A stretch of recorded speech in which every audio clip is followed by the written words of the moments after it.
How I use retrieval practice in EYFS.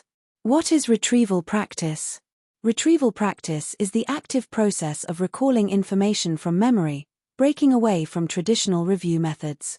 It prompts learners to actively retrieve knowledge without external cues. How does retrieval practice work?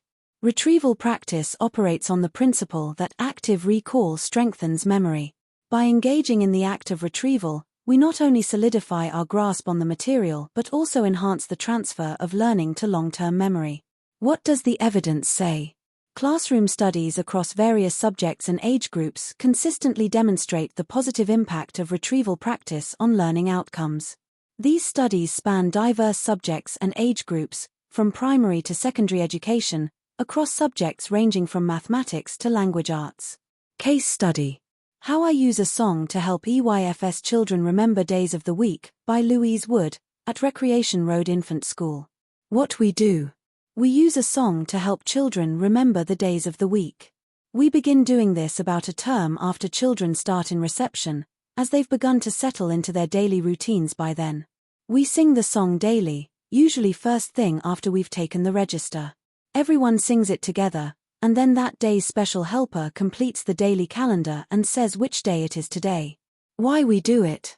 We started doing this after it became apparent, from a speech and language assessment, that lots of children didn't know the days of the week.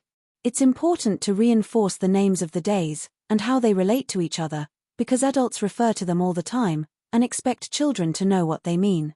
For example, I might say we'll have PE on Thursday, but unless you know the days of the week, this doesn't mean anything. It's also a really nice way to start the day. Reflection.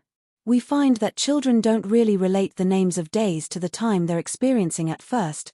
They don't automatically label each day with a name. However, they begin to make connections after a while. For example, it's Friday, so that means we're having fish for lunch. It's Fishy Friday. It's important to help children make these connections, so they can relate the names of the days to their everyday experience, and begin to see how one day follows another.